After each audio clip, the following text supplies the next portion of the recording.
تمام لوگوں میں ذلیل ترین بندہ وہ ہے جو ایک بار نیکی کے راستے پر آ کر دوبارہ برائی کے راستے پر چلنے لگے۔ اس سے بدبخت اور کوئی نہیں۔ عاجزی کا حق ادا کرنا چاہتے ہو تو سب سے پہلے حق کو تسلیم کرو اور پھر حق بولنے والے ہاتھ تھام لو اور اس کو کبھی مت چھوڑو۔ بھوکے کے پیٹ میں ایک لقمہ ڈال دینا کسی بادشاہ کی صحبت میں 100 رکھنے سے کہیں زیادہ بہتر ہے۔ جب دشمن تیری طرف ہاتھ بڑھائے تو اگر تجھ میں طاقت ہے تو اسی کا ہاتھ کھینچ لے، اور اگر یہ طاقت نہیں تو پھر چوم لے۔ اللہ کے قریب ہونا چاہتے ہو تو اپنے نفس کی ہر خواہش کو مٹی میں دفن کر دو۔ وہ انسان کامیاب ہوتا ہے جس نے بزرگوں کی باتیں سن کر اس پر عمل کیا، بزرگوں کی نصیحت کو ضائع نہیں کیا۔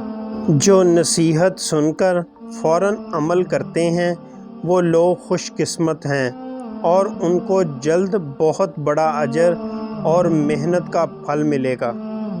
درویشی مصیبت کی نہر ہے اور اس کی تمام مصیبتوں میں عزت پوشیدہ ہے۔ ظاہری طور پر مشکلیں نظر آ رہی ہوتی ہیں لیکن پس پردہ راحت اور سکون چھپا ہوتا ہے۔ سخاوت اور بخشش اتنی ہی اچھی ہوتی ہے جتنی گنجائش ہو۔ جو انسان خوش آمدی ہوتا ہے وہ برائی اور اچھائی کو ایک ہی رویے سے دیکھتا ہے۔ کسی طرف سے رضامندی ہو جائے تو پھر کوئی خامی یا عیب آنکھ کو نظر نہیں آتا۔ جس انسان کے دل میں خدا نہیں رہتا وہ دل نہیں، ایک ویران گھر کی مانند ہے جہاں پر مکڑی کے جالوں کے سوا اور کچھ نہیں ہوتا۔ اگر تمہارا کوئی ہم نوا تمہارا راز کھول دے تو پریشان مت ہو اور ملامت نہ کر۔ جس دل میں علم کی تڑپ نہیں ایسا دل مردہ دل ہے، اور اگر زندہ ہے تو مردہ ہو جاتا ہے۔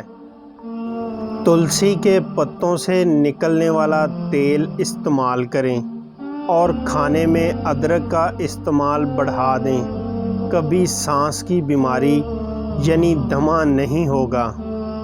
جس شخص میں اچھا خلوص ہے تو سمجھ جاؤ اس میں تعصب کی روشنی جلی ہوئی ہے۔